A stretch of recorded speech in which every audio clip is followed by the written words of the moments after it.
민주당 장경태 의원입니다. 추행은 없었습니다. 이 사건은 데이트 폭력 사건입니다. 남친이란 자의 폭언과 폭력에 동석자 모두 피해자이자 일부 왜곡 보도로 사안이 변질됐습니다. 무고와 데이트 폭력은 매우 중대한 범죄입니다.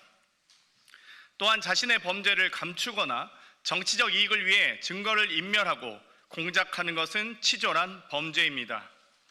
이에 진실을 밝히고 강력하게 대응하고자 이 자리에 섰습니다. 당일 저는 지인의 초대로 뒤늦게 동석했습니다. 여의도에 있는 개방된 족발집이었고 다른 의원실 소속 보좌진으로 여자 4, 남자 2, 총 5명이었습니다. 당시 자리는 화기애애하게 진행되었고 다소 저에게도 불편한 상황들이 있었지만 그러려니 하고 넘어갔습니다. 그러던 중 갑자기 한 남성이 나타나 큰 소리를 지르며 폭력을 행사하기 시작했고 그 자리를 떠났습니다. 그 이후 누군가 남성의 폭력 행위를 막기 위해 경찰에 신고까지 하였고 경찰과 고소인의 여동생까지 와서야 상황이 정리되었다는 얘기를 들었습니다. 여성 동석자가 촬영한 영상을 확인하시면 될 것입니다.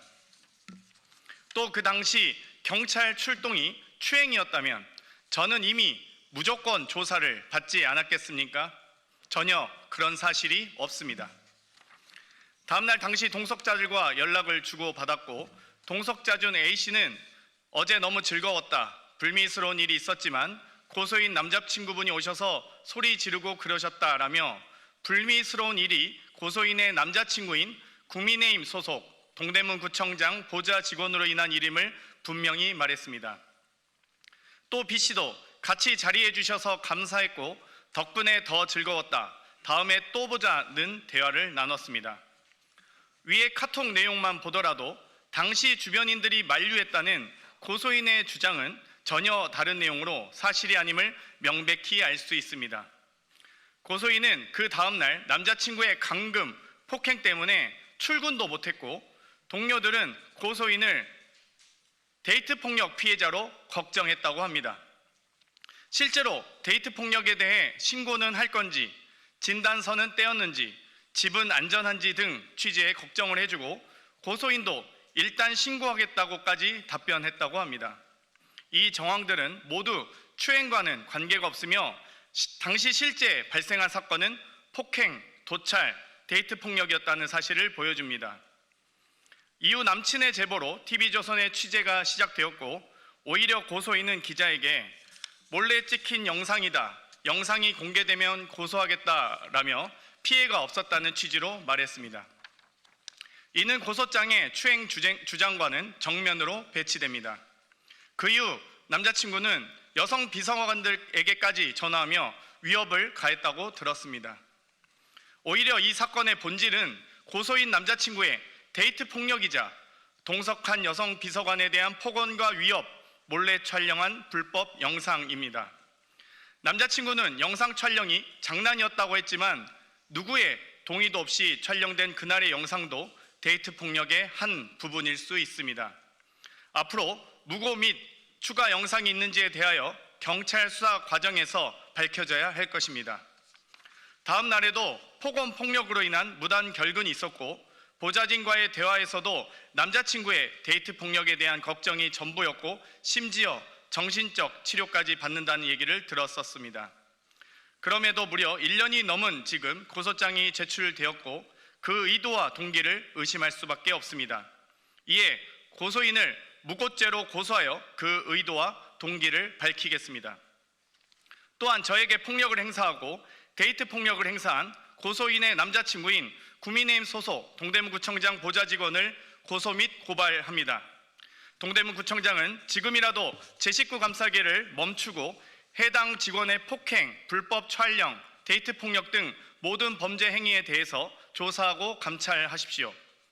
무분별한 보도로 심각하게 명예를 훼손한 TV조선에 대해서도 언중에 제소합니다. 동일한 영상을 2차례 보도하면서 첫 보도에는 고소인이 제 어깨에 손을 올리는 장면을 모자이크로 숨겼고 다시 보도하면서 제 팔이 마치 고소인 쪽을 향한 것처럼 확대 왜곡했습니다. 두 영상은 동일한 영상이며 추행한 사실이 전혀 확인되지 않았습니다.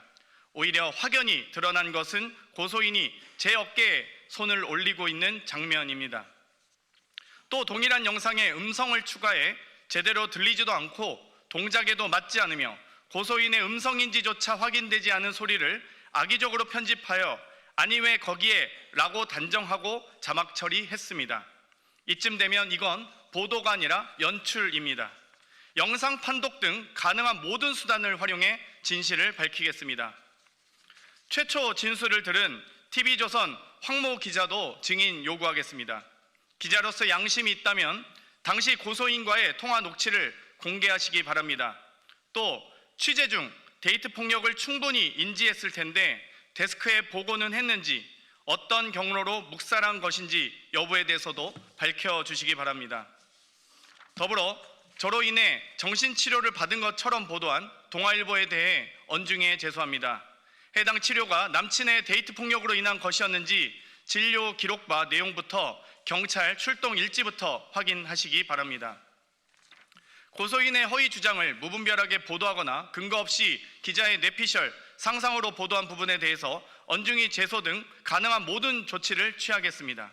지금까지 고소인의 입장에서만 보도하신 만큼 추행은 일절 없었고 데이트 폭력만 가득했던 대화를 지금까지 보도한 만큼 꼭 보도해 주시기 바랍니다. 한 사람의 인생과 삶과 명예를 무너뜨리는 것은 매우 중대한 범죄입니다. 이미 증거는 충분합니다.